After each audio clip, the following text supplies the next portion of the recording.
Hey everyone, welcome to the NoochieCast, episode 9. We are still locked away in quarantine, but life has still gone on, and I still want to talk some gaming, because that's what I do. So, yeah, we're just gonna move right into the news, which since last time there's been a little bit. I don't know if hasn't been the busiest of news times, but specifically when we look at next gen PS5 and the Xbox Series X, there's been a few tidbits of news. No big blowouts, but a couple tidbits. And the first of those is that the PlayStation 5 revealed its controller. The PlayStation 5 moving away from the DualShock, it's moving to the DualSense, is what it's called. It looks, so you've probably seen the controller at this point, but it looks like there's a bunch of white, but then there's a little like strip of black along the inside of it, the little inside curve, and the white's all around the outside, and there's like really broad shoulders. It looks like a mix of the Xbox controller and the DualShock 4, which is good. I probably prefer analog sticks offset, but I play both of them so regularly that they just kind of blend together. I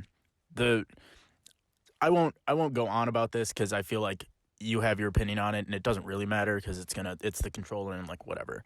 But I think it looks a lot like the DualShock 4, and it's fine. It'll do well. I don't love the two tones of it because I think the white kind of gets annoying if it's not all one controller color. And I can't get the image out of my head that it looks like a broad-shouldered boomerang.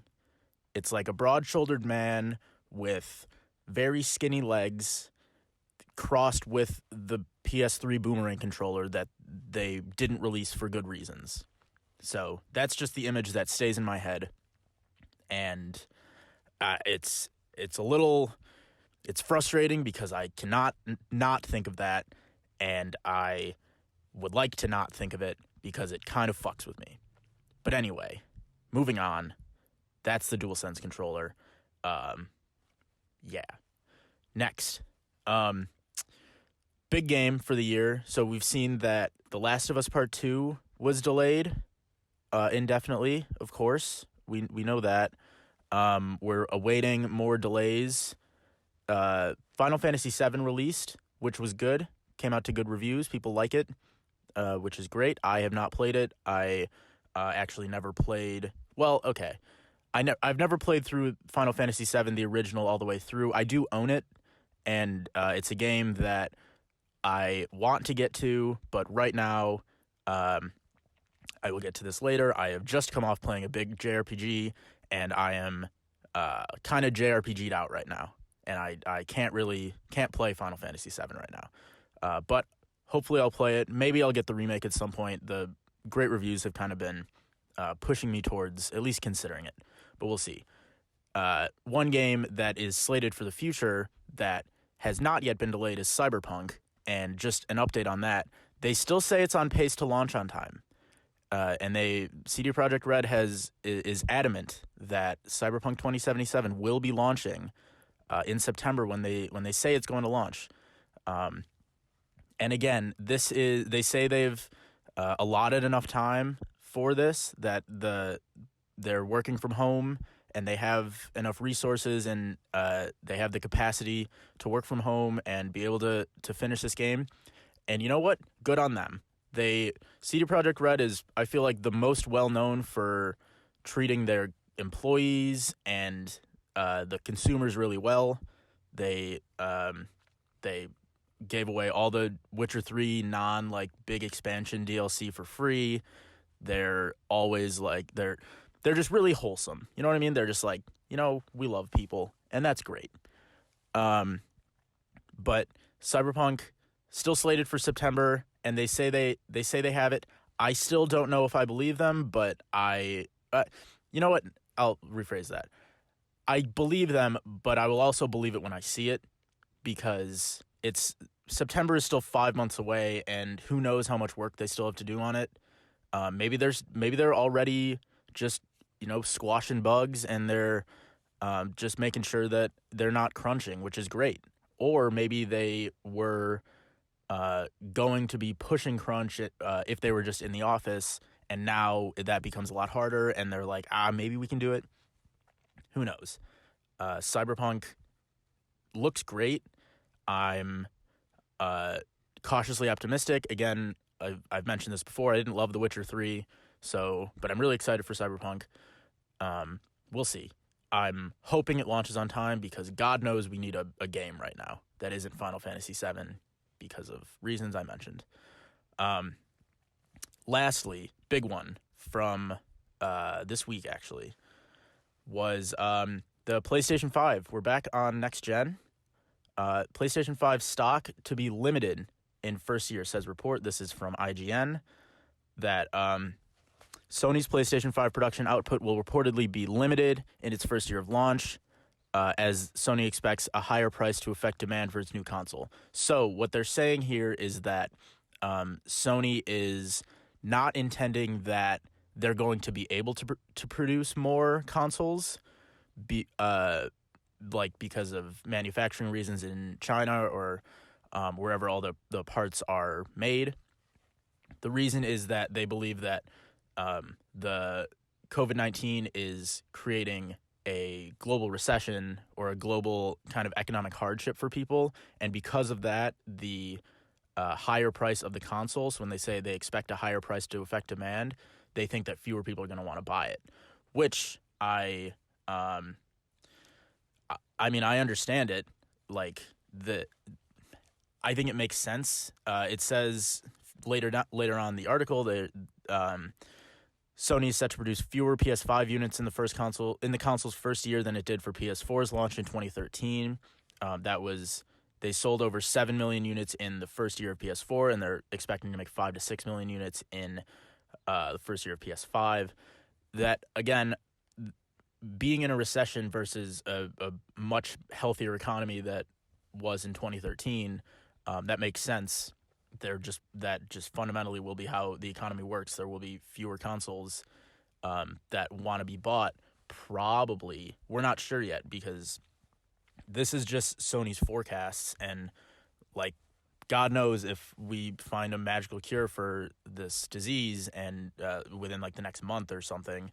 And everything goes back to normal, demand might be higher. And I'm seeing a bunch of people saying this could be a big opportunity for Xbox, saying that the Series X could come on with a lower price point and be able to meet demand and sell more units and kind of get that foot in the door.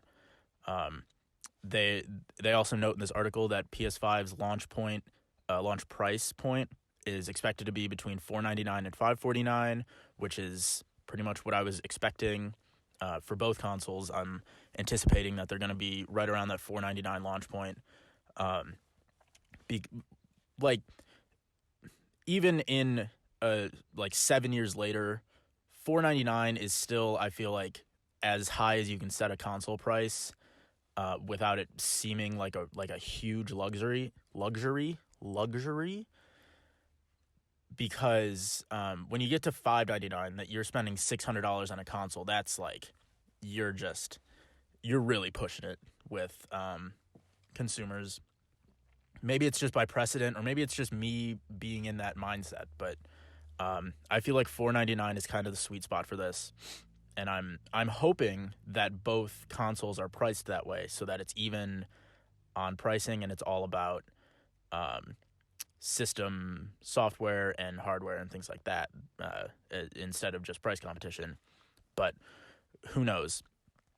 I still hold by my prediction that I think they're both going to be $499 at launch, and both launching in early November, because they both say that at this point they don't think that their launches are going to be delayed, even if Sony is planning on making fewer consoles because of demand. But yeah, that should sort itself out at some point. Again, as I've been saying on this podcast for the past couple of months, this is all just so wait and see, where we just don't know what's going to happen. And it really just kind of depends on if the virus dies down, if social distancing and quarantine measures work, and if so, then hopefully we can get back and have a rousing year of launching consoles. But if not, then who knows what's going to happen. But anyway, we will see what happens there. We'll just have to kind of wait and react. I want to move on to what I've been playing, because it has been a little bit, but I really have only been playing one game since I last talked to you guys, and that's because I've been playing this fucking mammoth of a gigantic being that is the JRPG Persona 5. Now, you may say, well, didn't Persona 5 Royal just release like a couple weeks ago? Shouldn't you have been playing that? No. I got Persona 5 in like 2017 or 2017 it came out. And I was just like, this is a great game, but I'm going to put like 40 hours into it and then actually just stop playing because reasons. And then this week I took a look back and I was like, hey, I'm going to be in my house for the next foreseeable future. Where can I put my time? And I looked at the Persona box and it looked back at me, and I looked back at it longingly, and it said, hey, play me.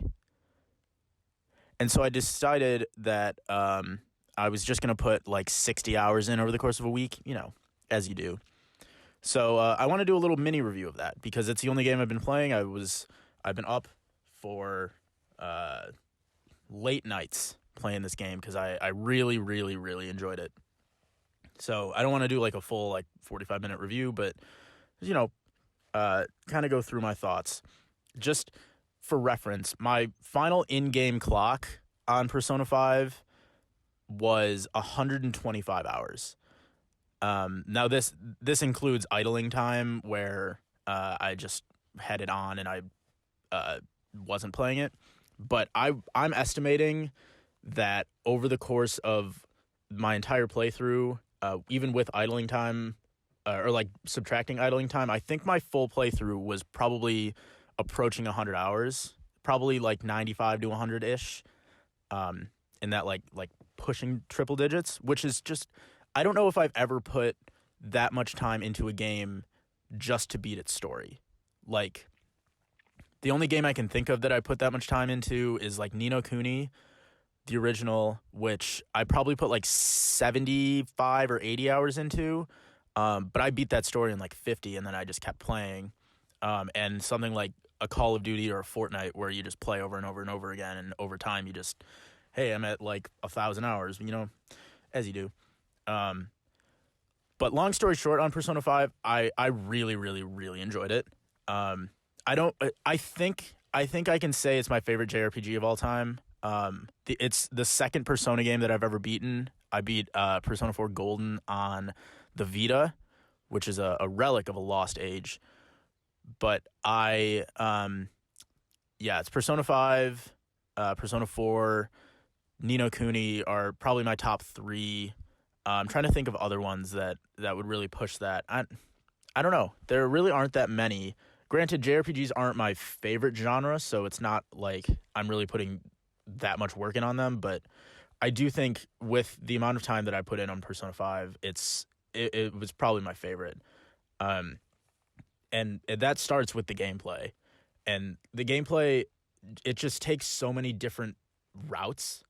Like you have the two main areas of it, which are the like fighting demons in the metaverse versus being a high school student where you're like building relationships.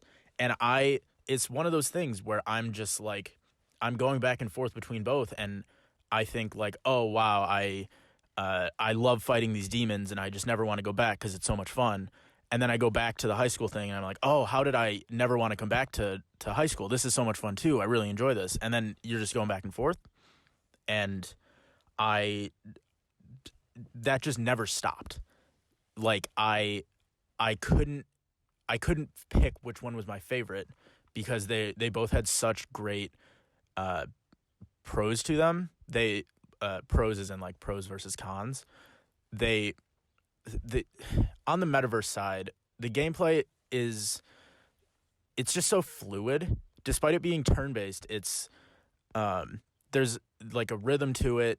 There's once you get to know the enemies that you're fighting, where you're just mowing down enemies, just like 1, 2, 3, and you're like, oh, this guy's weak point. You know their all of their elements. You're like, this guy's weak point is wind, or this weak point is nuclear, or whatever, and you can just hit them with whatever you need, and just all out attack, and you're done. And it's just so satisfying, and it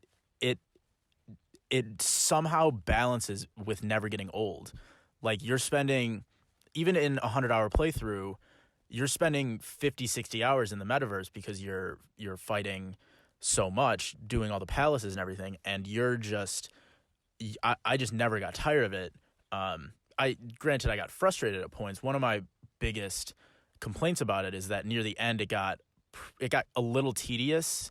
Not in that I was getting tired of it, but that in that it was just like back to back fights, especially in the final area, that I started to get pretty frustrated at. But like before then, going through mementos, going through just the regular palaces, not fighting bosses, it was so satisfying, and really, I don't know, it's just such an interesting way that they're able to turn turn-based JRPG combat into like something so tense and really rewarding when you come out on top.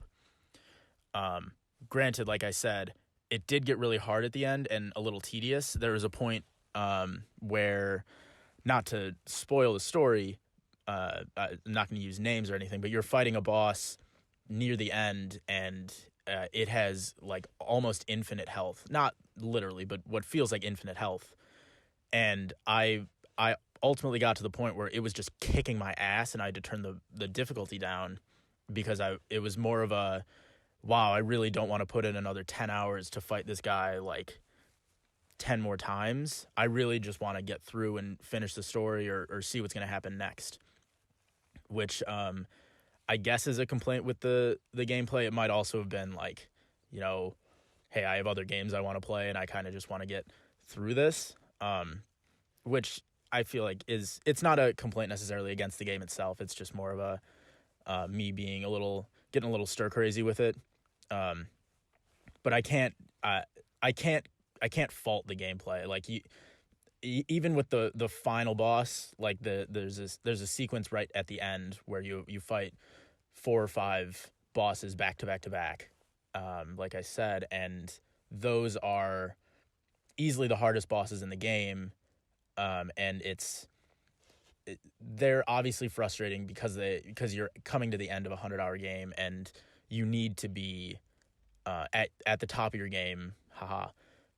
But they do get, like, for me, who's not someone who's big on grinding, or like I would go through mementos every once in a while, and I would just I would run from the shadows, and I would just see like, how can I get to the bottom as quickly as possible, or how can I get to the mini boss that I'm supposed to fight as quickly as possible, which I know isn't necessarily the way you're supposed to play it, and it kind of comes back to bite you in the ass near the end.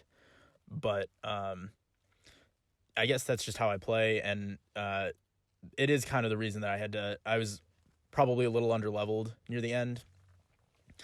Anyway, off track. That's the gameplay. I really generally enjoyed it. That's the metaverse gameplay. On the other side of it is the life simulator, high school simulator part, which honestly, looking back on it, I might have enjoyed more, just because I think the relationships that you build in the game are so interesting. Even the people that you like there are, I was realizing this at the end, there were a couple bonds that I never made. I either never made, or I never built at all like past stages 1 or 2, just because I was always so engrossed with the other things that I was doing, like with other people or trying to build all my stats, like trying to get my kindness up or something, which was it's just a really interesting dichotomy because what I ultimately ended up doing was I maxed out my relationships with, I think, 4 people. Obviously, if you played it, you max out some of the relationships automatically, like through story progression.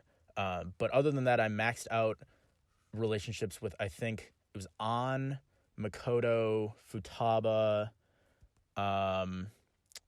Ryuji, I think, was up there. Yusuke was up there. So it might have been 5 that I maxed out with.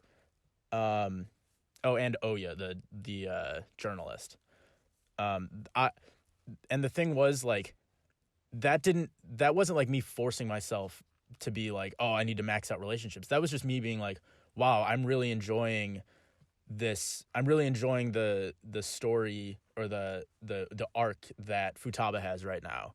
And I just want to like spend a lot of time with her to see what comes next. Like, how does she grow? How does she get out of her shell? And so on. And that happens with 6 different characters. That's unheard of. And like anytime I was looking at my map, I would always be like, who do I want to spend time with? Not because, I need to spend time with someone, but like, damn, there are 3 or 4 people that I could spend time with right now, and I don't know who I want to spend time with most. Things like that. So on that note, the gameplay is just, in the life simulator is, I mean, pretty straightforward. But it all revolves around the story and the world. And the best part of it are the people.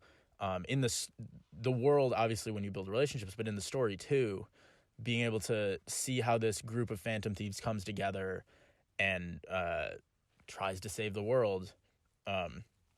It's just really cool.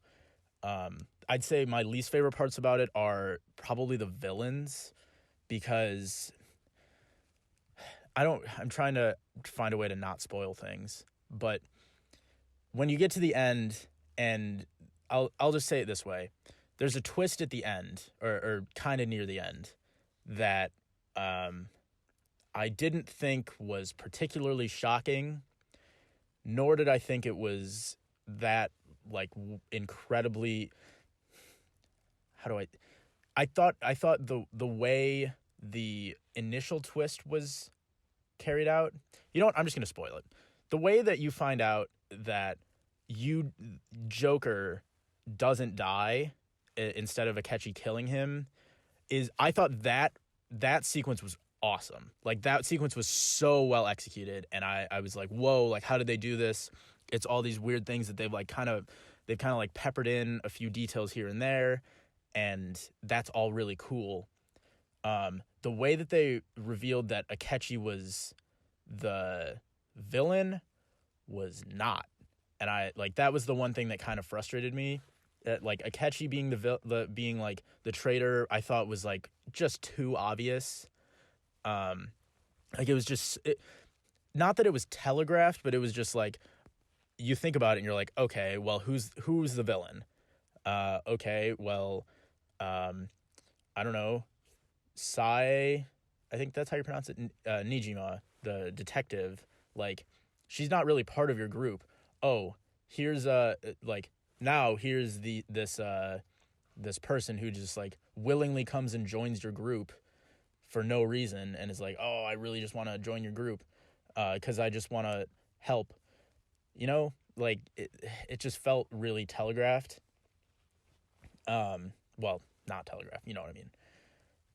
But, and then I think when you get to the end and you're facing off against Shido, you're just like, he's so just like, I've heard it described like this, so these aren't my words, but I've heard it described that the villains, especially the Shido, is just so cartoonishly evil that there's no really moral quandary here. It's just, he's like I'm this evil politician who only wants self like who only wants to help myself, and I hate everyone else. It's just there's no real quandary there. With some of the earlier villains, like some of the palaces that you run through, there is a little bit more of that. Not a lot, but like a little bit more. So, you know, I think the villains, the bosses, probably my ultimately least favorite part of the story. But that's not to say that the story itself wasn't great, because it was able to, I guess, over the course of 100 hours, you have time to explore a lot of different areas, but it did that, and pretty well, you know, exploring bullying and like body image issues and like the abuse of power and like that's not touching on a lot of things, you know, journalistic integrity, like the media, a lot. There's a lot of different ways that it goes, and I think it's really interesting the way it pulls it off and is able to balance a lot of things, even if it doesn't ultimately have the ability to pull it all together all at the end. So yeah, I really like the story. I sometimes I'm looking back on this game and I'm like, oh, well, I see this negative of, I didn't like that villain, or I didn't like that moment of gameplay, or that was too hard. And then I kind of just need to bring it all into perspective and say, I spent probably 50 or 60 hours over the course of a week playing this game. And since then, I've not had trouble, but, you know, I haven't found myself committed to a game like that. And I'm just asking myself why. And it's really just because this game is so well executed and so fun and so deep that it was so easy to get lost in it, even throughout its potential flaws and things like that. One other thing that I wrote down in the wrong place, but I found the pacing at the end to be a little weird, kind of bouncing off that. So I beat, we're already on the spoiler train, so I'm just going to say it. I beat Nijima's castle in, like, I was able to get to the point where I could send the calling card within, like, 2 or 3 days of it being open, and then the story makes you wait until a certain date, which is like 2 or 3 weeks in the future. And every single day it's like, oh, well, you only have like 12 days to prepare. You got to make sure you're ready. And it has that feeling of like, this is the final boss, because, you know, how games do that when they're saying like this is a deadline. You need to be ready for it. And so it was doing that. I was training. I was going to the metaverse. I was building all my relationships and everything. I was getting all frantic. And then I go to that fight, and it's, like, not that difficult. And I'm like, oh, interesting. Like, is there another fight? Like, cool. Like, that wasn't that hard. Is that just, like, the end of the game? No, it's not even close to the end of the game. Because at that point, I realized there's another palace, like another entire palace. And then there's like a second Depths of Mementos palace, which is like the final palace, which is another 20 hours. And I just found it weird that I went into this casino thing, which the casino is probably my favorite palace overall. So, like, don't get me wrong there. But you go into this casino, you think it's the final boss, and I think, okay, there's going to be like one more palace. It's kind of the falling action. You know, you're just going in, like, finishing Shido off. He'll be fine, whatever. Save Japan. We're good.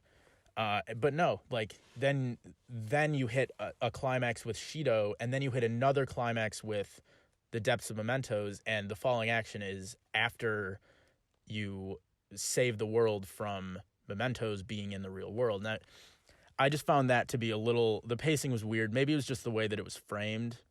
But anyway, like I said, I look back on those negatives, and then I realize, you know, the gameplay is so much fun.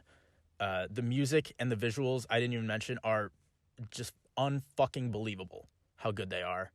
The music, 100 hours and I don't get tired of the music. It's unbelievable. And like character design, everything, just top notch. Some of the best I've seen. So that's Persona 5. I don't love giving scores to things like that, but it's amazing game. It not like the greatest game I've ever played. Really, really, really, really good. And I would love to play Royal at some point, but it's I don't know if I'm ready to put 100 hours into a game yet. So it is the reason that I've just put in so much time into Persona 5 that I don't think I'm going to be playing Final Fantasy 7 anytime soon. Or I think I mentioned this last time. I just bought Ni no Kuni 2, and then at that point I was like, oh, do I play this or do I play Persona? And then I just started playing Persona and got hooked and couldn't stop playing. I don't think I'm going to be able to play Ni no Kuni 2 either, because I just can't play another JRPG right now. I'm thinking at this point of going back to like Red Dead or AC Odyssey, a couple of games that I never beat, or some other Game Pass game right now. We'll see. Kind of just winding down. But anyway, that's kind of half main story number 1. Now, half main story of the week number 2. With all the talk of the PlayStation 5 launch being potentially restricted in terms of manufacturing units, and with all of this talking, I want to look on the other side and think, what's a good option? Like, where do we want to be in a year, or in the first year for these consoles? And so what I want to do is talk about what I think the dream first year for both PS5 and Xbox Series X looks like. Now, this would be in terms of platform, hardware, software, things like that. So from launch to a year after launch, where are these consoles? If I'm Microsoft for Xbox, where do I want this Series X to be within a year? And I think we start by saying not just Series X for Microsoft, but Series S also, or whatever they're calling it. Xbox, we're going to assume, I'm gonna operate under the assumption that there is a second, less powerful, cheaper console under the Xbox name that I'm gonna call the Series S, because that seems like the naming convention that they're using, whatever they call it. We're going to say that those launch before PS5, but Series X is going to launch first. I'm going to say that launches first before the PS5 launches at $499.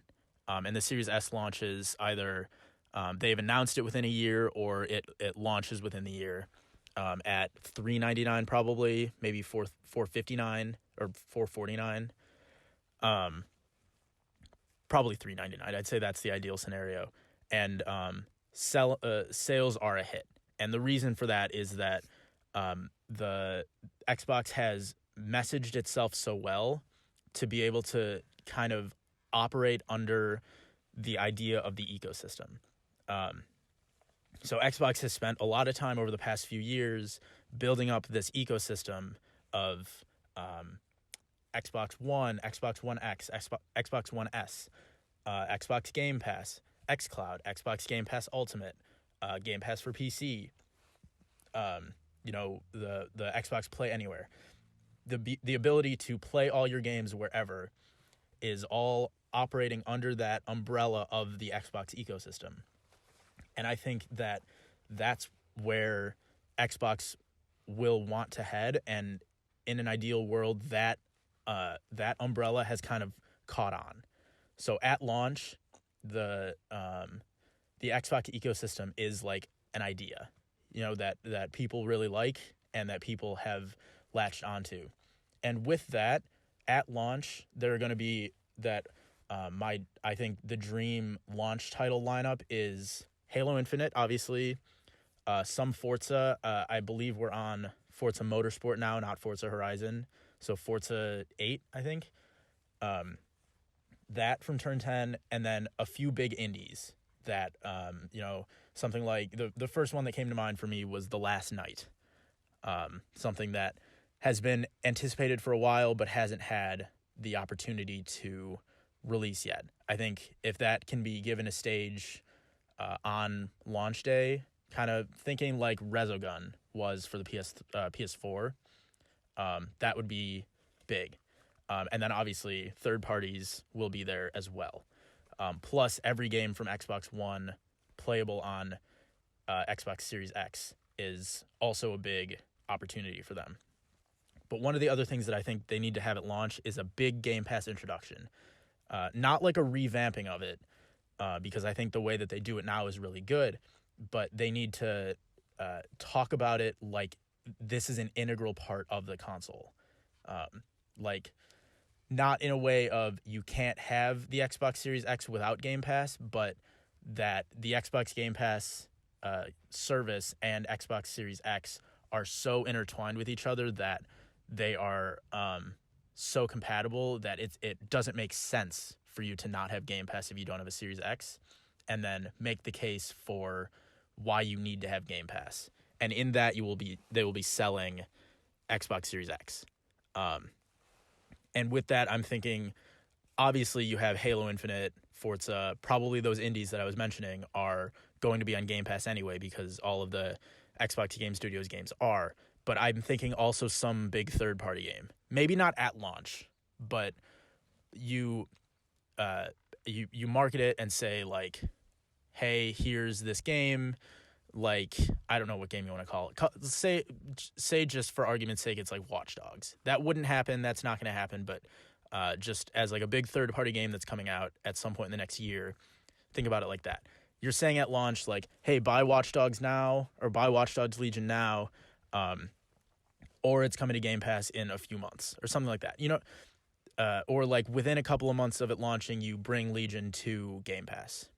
That kind of deal where you have something that or something like if you have Xbox Series X, then Marvel's Avengers is coming to Game Pass. Assuming that comes out and gets good reviews, if you have a Series X, you can play Avengers for free with Game Pass. Something like that, where they have some big third-party game that's effectively a launch title with the console because you get it for free with Game Pass. And on that, the console comes with some length, like 3 months of Game Pass, or a year of Game Pass. I don't know. So you buy a Series X, you have this entire library of Xbox Game Studios games, the games that we already have on there that are third parties, plus this big third-party game that just launched. Something like that. And then further on within the year or so, they want to move out and have games from places like Ninja Theory, Playground Games, and The Initiative.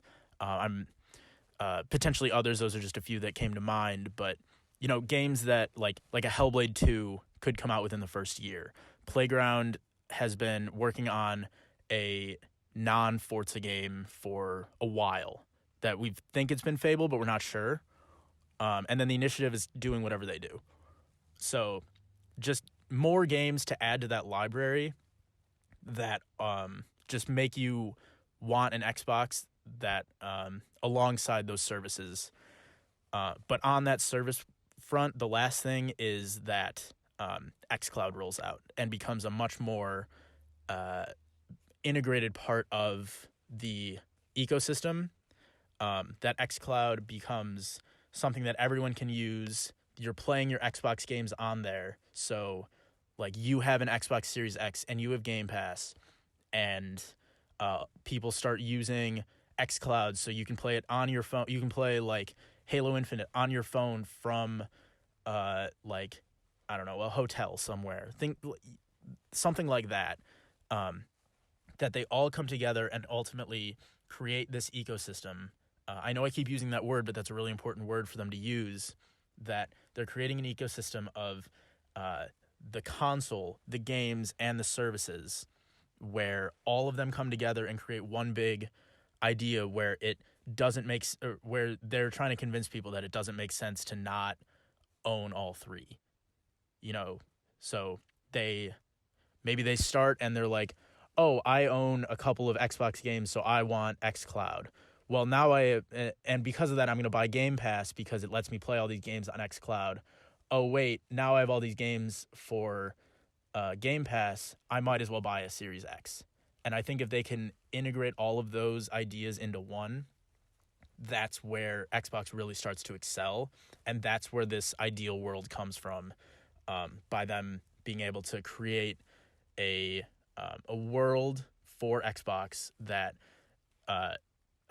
takes all of their all the things they offer, all of their products, and elevates them because their sum is greater than, or their whole is greater than the sum of their parts. So that's an ideal world for Series X, because they're coming from such a deficit in the matchup between PS4 and Xbox One. Now, on the other hand, PS5 needs to, in my view, their ideal world builds off of the success of PS4.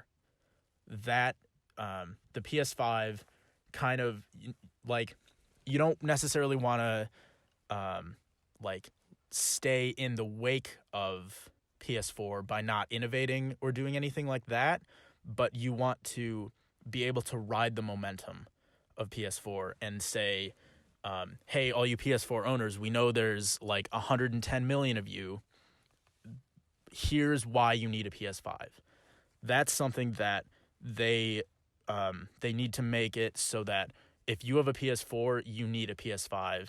Do not, like, because when you look at the 360 PS3 generation to PS4 Xbox One, there was such a jump there because there was no backwards compatibility. There was really the only compatibility between the two was that your friends list would move, and you could see what you played on Xbox 360 or PS3, but there was really no conversation between them. And that's where this generation is going to be different, because there is going to be all that backwards compatibility. And PS5, I think, is at an inherent advantage here, because people who already have PS4s want to be able to still play those games. And if PS5 can run all those games, that's a big part of it.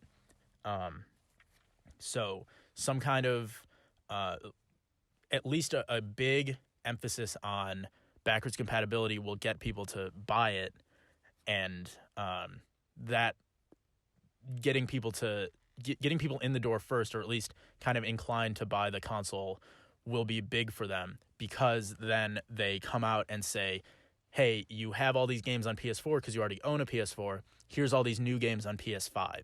So Horizon 2, I'm sure, will be one of them. In an ideal world, Insomniac will come out probably with Spider-Man 2, some Studio Japan game, maybe Sony San Diego. I know they've been talking, or there have been rumors that they've been working on a game that isn't MLB for a while, and then obviously third parties and indies. And plus, they'll be able to benefit from having the late-stage PS4 exclusives on PS5, either through backwards compatibility or through upgraded versions of them. So things like The Last of Us, Ghost of Tsushima, Dreams, and Final Fantasy VII, which will still be exclusive at that point, will all be big parts of the PS5 catalog at launch, even if they're still technically PS4 games. So I think those all in one, and if they can create some sort of rollover plan from PS4 to PS5, I know Xbox has announced something like that, but I don't really know what the details are. If there's some kind of plan where you can basically getting people in the door who already own a PS4 to start on that path to buying a PS5, that's where those sales will start to come from, and then obviously games. Though within the first year, another thing that they want to do is similar to xCloud, is make PS Now a thing. They've been trying to do this for a few years now, and I don't think I'm in Facebook groups, or I'm in conversations where people talk about PS Now because they're the people who know what it is. Gaming Facebook groups, or people who know about the industry and people who understand what these services are. Those are the people who know what PS Now is, or at least subscribe to it and get it.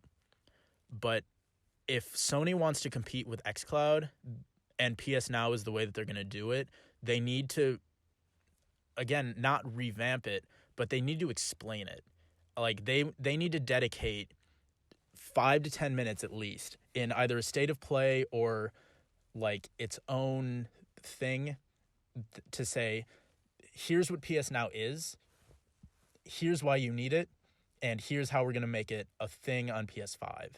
Like here's how we're going to make everyone need this in the way that, in my opinion, Xbox has done that with Game Pass. And I know they're not the same thing, but it shares characteristics. I think that's an ideal thing for PS5 within its first year, is to say that, hey, so you have your PS4 and you've brought all those games onto PS5. Now you have a PS5 and you have all these new games. Here's PlayStation Now, and here's all these games you can play with it, and here's why you need it. And to make people understand why it's a big deal. Now, on the game front is where I think things might start to get a little tricky, because if Sony were to say, here's all these games at launch, Horizon 2, Spider-Man 2, etc., I'm looking at their studio list and I'm thinking, where do the rest of the games come from? Because Naughty Dog will be out, Sucker Punch will be out, Media Molecule will be out, like obviously Guerrilla and Insomniac will be out. Where do the rest of the games come from? Bend probably out for a while. And I'm thinking launch lineups don't necessarily matter that much, because because people buying at launch aren't going to buy every single game that comes out. So if Horizon 2, Spider-Man 2, San Diego's game, whoever, all come out on one day, that doesn't really help them other than making them buy a console and a bunch of games to put in their backlog. So what I'm thinking is, if after launch it's kind of looking bleak, the only studio that I can think of that might potentially be ready at this point is Santa Monica. But even at that point, like, maybe God of War 2 or whatever they're calling it is going to be something. That's still not that much, because my thing here is that I don't want the PS5 to fall into a trap that the PS4 fell into, where there was a really big lack of first-party exclusives, especially in the fall, in like the first 2 or 3 years of its launch. There was, like, I think the first major non-launch first-party exclusive that they had in the fall was The Last Guardian. I know that's like a lot of disclaimers there, but still, there are the PS4 started strong and kind of rode that wave until they could get the big games out in like 2016 and on. And I don't want PlayStation to fall into that trap again.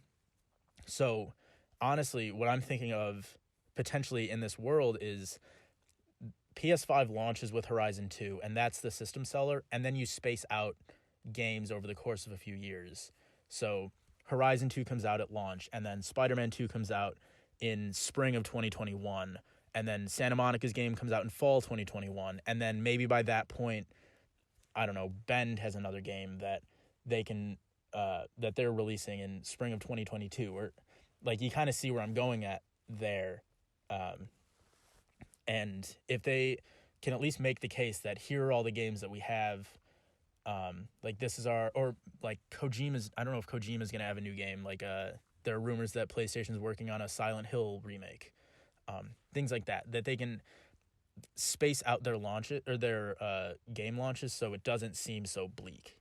And I know PlayStation has an almost, at least at this point, an undebatably better group of first-party studios, and if they can manage that correctly, which it's hard to not do, and I'm not saying they didn't manage it correctly at the start of the PS4 generation, but if they can make it feel like it's not so bleak in terms of first-party games, I think that's huge, and that would be a big plus. And add that to a launch price of $499, I think PS5 could be and probably should be really successful. So yeah, those are the first years of PS5 and Xbox One or Xbox Series X. In an ideal world, in my opinion. Who knows? Maybe I'm completely wrong on that, but that's just where I see the pretty much best case scenarios for those first years of the consoles coming from. In a world where there's so much negative right now, we need a little optimism, and that's what that was supposed to be. So yeah, that's the NoochieCast episode 9. Thank you for listening. I'll see you soon.